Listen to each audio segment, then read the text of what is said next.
చదువులు వదిలేసి వచ్చేస్తుంది అనుకున్నప్పుడు తనకి ఏం చెప్పారా, లేకపోతే మీ మాట వినలేదా, లేకపోతే మాట వినాల్సిన పరిస్థితి అక్కడ అంత లేకపోయిందా? ఎక్కడ గుజరాత్లో ఆ అమ్మాయి నేను ఒకటే నాన్న, నేను ఎప్పుడైతే నా మీద కొందరు మంది ట్రోలింగ్ చేసి ఆడపిల్లని కాపాడాలి అని కొంతమంది ప్రజలు కూడా అనడం జరిగింది, హిందూ సంఘాలు కూడా అనడం జరిగింది అన్నారు కదా. అది మేము ఎవ్రీడే వాచ్ చేస్తున్నాం కదా. నేను అక్కడ ఏమనుకున్నా అంటే, సరే వాళ్ళ సొంతాన్ని వచ్చింది కదా, పంపిస్తాను, వెళ్ళి అక్కడన్నా ఆనందంగా ఉండాలి, ఎక్కడున్నా సరే ఆమె బతుకు ఆనందంగా ఉండాలి, ఆమె జీవితాన్ని అందమైన జీవితంగా ఎంచుకోవాలని వాళ్ళ సొంతాన్న వచ్చింది కాబట్టి నేను పంపించాను. ఓకేనా? నేను అక్కడ పోరాడచ్చు, నేను దాడి చేయొచ్చు. ఎందుకు దాడి చేయలేదంటే, దాడి చేయడం గొప్ప కాదు, అంత శక్తి ఉంది, నేను ఏమైనా చేయగలిగే అంత ఉంది. ఒకప్పుడు చూసిన అఘోరి ఇప్పుడు శాంతంగా ఉందంటే దానికి పెద్ద ప్రణాళిక ఉంది నాకు. ఇప్పుడు నేను వచ్చే ఫోర్స్ తో ఎవరు పోతారు కూడా. ఎందుకంటే నేను ఉజ్జయిన్లో అన్ని పూజలు చేసుకున్నాను, ఇప్పుడు కాశీలో ఇది 3వ రోజు. నేను ఎవరిని ఊరుకునే ప్రసక్తే లేదు. ధర్మం గురించి, ఆడపిల్లల గురించి, గో సంరక్షణ గురించి చాలా ఘోరంగా వస్తున్నాను. నా నుండి ఎవరూ కాపాడలేకపోతారు. అంత పోరాటం చేయబోతున్నాను, చూపిస్తాను. మొన్నటిదాకా అన్నారు కదా, ఇప్పుడు ఎక్కడికి పోయింది ధర్మం అంటే, ఇప్పుడు ధర్మ పోరాటం ఏడికి పోయింది అది అన్నారు కదా. నా ప్రణాళికలో నేనున్నాను, నా శక్తి పెంచుకోవడానికి నేను వచ్చాను, ఎలాగుండాలో అలాగో నేను వచ్చాను. ఊరికే రాలేదు, ఊరికే తిరగట్లేదు, ఎక్కడో లేను. నేను ఎక్కడైతే ఉండాలని అక్కడనే ఉన్నాను. నేను ఉండేదే కాటిలో, నేను ఉండేదే శ్మశానాలల్లో, నేను ఉండేదే దైవ దర్శనాలకు వెళ్తూ గుళ్ళల్లో, నేను చేసేదే గుళ్ళ పూజలు, శ్మశాన పూజలు, అక్కడనే ఉంటున్నా తప్ప ఎక్కడెక్కడో లేను. మీరు ఒక మాట అన్నారు, ఇంతవరకు చూసిన అఘోరి వేరు, ఇప్పుడు చూడబోతున్న అఘోరి వేరు. ఇంతవరకు నన్ను చాలా ఉధృతంగా ఉగ్రంగా చూడడం జరిగింది, ఇప్పుడు శాంతంగా చూడబోతున్నారు. కానీ నా ప్రణాళిక ఉంటుంది, నేను శాంతంగానే ముందుకు వెళ్తాను. నాలో 2 కోణాలు ఉన్నాయి. ఇప్పుడు నేను చెప్తున్నా, నాలో 2 కోణాలు ఉన్నాయి నాన్న. శాంతంగా ఉంటాను, ఎక్కడైతే నేను కాళీమాత అవతారంలో ఉండాలో అక్కడ కాళీమాత అవతారంలో ఉంటాను. కాళీమాత అవతారం వచ్చినప్పుడు ఎవరిని సహించను. తప్పు చేసిన వాళ్ళు ఎంత పెద్దోళ్ళైనా ఎంత చిన్నోళ్ళైనా తప్పుగానే చెప్తాను. శివయ్య రూపం ఉన్నప్పుడు శాంతంగా ఉంటాను, ఎందుకంటే కంపల్సరీ ఉండాలి సభ్య సమాజంలోకి వచ్చింది కదా అని. ఎందుకంటే ఇప్పుడు వీళ్ళందరూ గుడ్డ కట్టుకో బట్ట కట్టుకో అంటే, నాకు వస్త్రమే నా చితాభస్మం. నాకు సర్వస్వం త్యాగం చేసుకొని అంత తపస్య చేసి 14 సంవత్సరాలు తపస్య చేసి ఇంత సాధన చేసి ఇంత తపస్య చేసి నాకు వస్త్రమే నా చితాభస్మం. మీరు వస్త్రం వేయమంటే నేను వస్త్రం వేశాను. మీరు చెప్పినట్టు ఏం లేదు.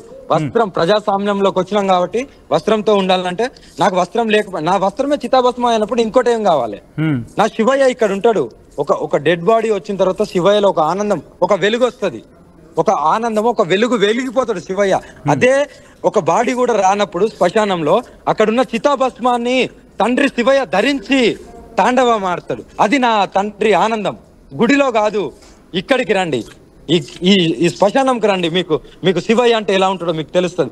10 నిమిషాలలో మీకు జీవితం అంటే ఏందో తెలుస్తుంది. ఇక్కడ మేము సాధన చేసే వాళ్ళని మీరు చులకనగా చూస్తారా? మా త్యాగం ఏంటి, మా తపస్సు ఏంటిది?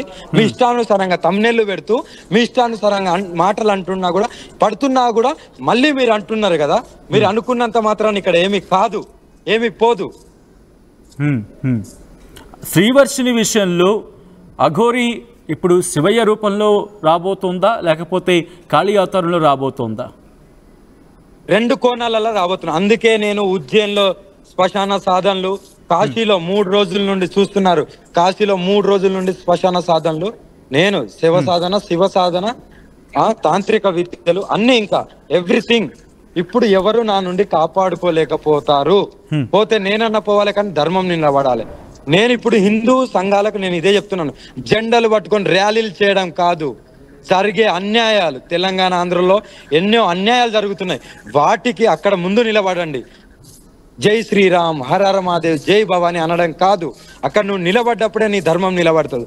లేదంటే మరో బంగ్లాదేశ్ లో జరిగినట్టు మరో ఇక్కడ మన ఇండియాలో జరగబోతుంది. కంపల్సరీ ఇండియాని కాపాడుకోవాల్సిన బాధ్యత మనకుంది.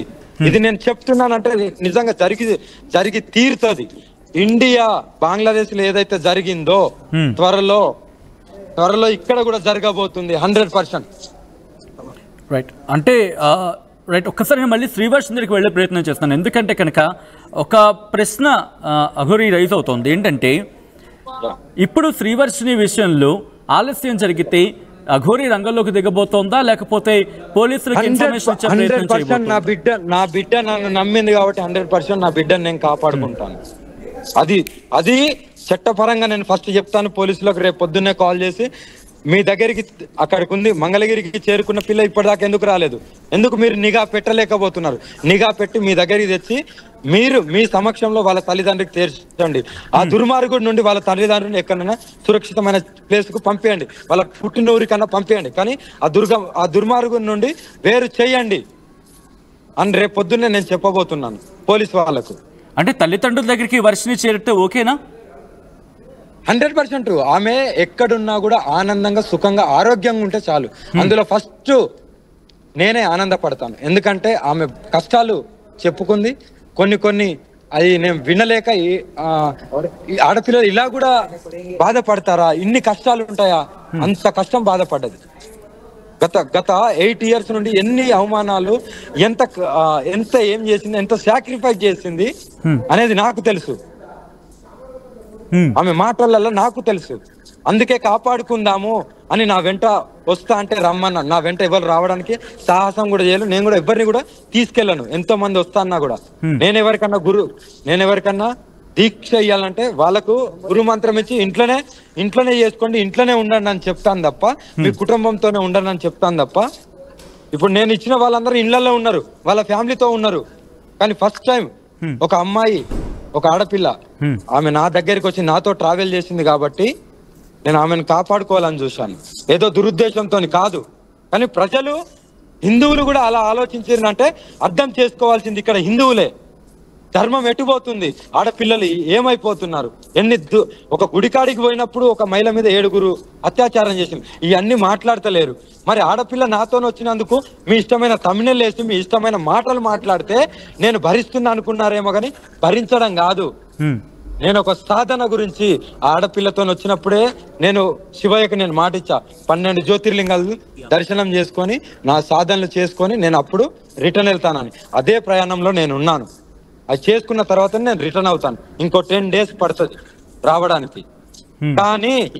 కానీ ఇక్కడ ఒక అన్యమతస్థులు, ఇది ఇప్పటికైనా హిందువులు మేలుకోవాలి. ఒక అన్యమతస్థులు శ్రీరాముని తిట్టినా, సీతమ్మని తిట్టినా, శివయ్యని తిట్టినా, ఆంజనేయ స్వామిని తిట్టినా సరే అక్కడ స్పందించకుండా అఘోరి అమ్మ ఇది చేసింది అది చేసిందని ఎలా అంటున్నారు? ఎందుకు స్పందిస్తలే, ఎందుకు పోరాడతలేరు రోడ్ల మీదకి వచ్చి?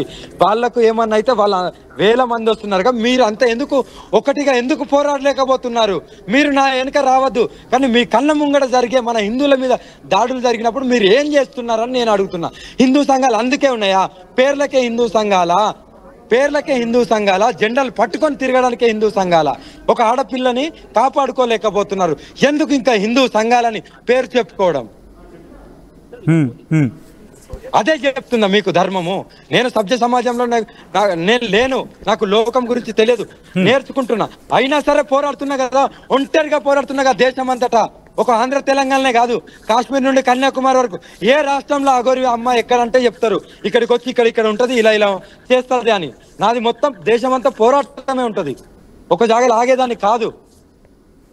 ఇంత పోరాటం చేసేదాన్ని ఇంత ఘోరంగా నీచమైన మాటలు అంటూ, ఇంత thumbnails పెడుతూ, ఇంత దిగజారే పరిస్థితికి ఎందుకు వచ్చారు? అన్య మతస్థులు పెడుతున్నారంటే ఓకే, హిందువులు కూడా ఎందుకు అంటున్నారు అనేది నా ప్రశ్న. ఏదైనా ఆశించి వచ్చానా? ఏదైనా అమ్మాయిలను లొంగ తీసుకోవడానికి వచ్చాను? మీరు అన్నారు కదా అమ్మాయిలను లొంగ తీసుకుంటుందని, చూపించారు. అరే సర్వస్వం కోల్పోయి అంగమే కోల్పోయిన దానికి అమ్మాయిలను ఎలా లొంగ తీసుకుంటా? ఏం వాడుకుంటది? నేను మరి రాజకీయ నాయకుడినా, లేకుంటే ఏదైనా పదవి గురించి ఆశించడానికి, లేకుంటే నేనేమన్నా వ్యాపారవేత్తనా? ఏదైనా వ్యాపారాలు చేయడానికి డబ్బు గురించి వచ్చానా? కాదు కదా. నా ఆస్తి మొత్తం నా శివయ్య, నా కాళీమాత, నా చితాభస్మమే నా వస్త్రం. మరి ఇలాంటి దాన్ని మీరు ఎలా చూడాలి? మీరు నాకు ఆదరణ ఇయ్యకపోయినా పర్లేదు, మీరు ఎందుకు విమర్శిస్తున్నారు? మీకు నిజాలు తెలుసుకోండి. ఒకడు అంటాడు ఆస్తులు ఉన్నాయి అంటాడు, ఇంకొకరు అంటారు ఆమెకు ఇన్ని బంగ్లాలు ఉన్నాయి, ఇంత డబ్బు ఉంది. ఎక్కడుంది? మీరు నిరూపించండి. అంత దమ్ము లేదా? నోటి మాటలు అనడం కాదు, నిరూపించే అంత దమ్ము కూడా ఉండాలి. నిరూపించే అంత దమ్ము ఉన్నప్పుడే ఆ మాటలు నోట్లకెళ్ళి బయటికి రావాలి, శబ్దం బయటికి. కంక్లూషన్లో ఏం చెప్తారు? ఎందుకంటే ఇక్కడ వర్షిని విషయంలో వర్షిని కనిపించలేదు, చర్చ జోరందుకుంటోంది. ఇన్నాళ్ళు వర్షిని మీ దగ్గర ఉండింది, ఇప్పుడు కనిపించలేదన్నమాట. సో ఏం చెప్పాలనుకుంటున్నారు? రేపటి లోపు ఆ తల్లి గిట్ల వాళ్ళ తల్లిదండ్రి దగ్గరికి పోలీసుల సమక్షంలో వెళ్ళకపోతే నేను కఠినమైన చర్యలు తీసుకోవాల్సి వస్తుంది. ఆ తల్లి అంత రోధిస్తుంది, అమ్మ నువ్వే కావాలి అన్న. నేను ఎందుకు సైలెంట్గా ఉన్నా అంటే వాళ్ళ తల్లిదండ్రి కన్నిటి బాధ మీరు అందరు అన్నారు, వాళ్ళ తల్లిదండ్రి బాధ తెలియదా అని. ఇప్పుడు అర్థమవుతుందా ఎందుకు తెలియదు అన్నారో? ఎందుకు నేను సైలెంట్గా ఉన్నా? ఎవరిది వాళ్ళకే తెలిసి రావాలి. ఒక రోజు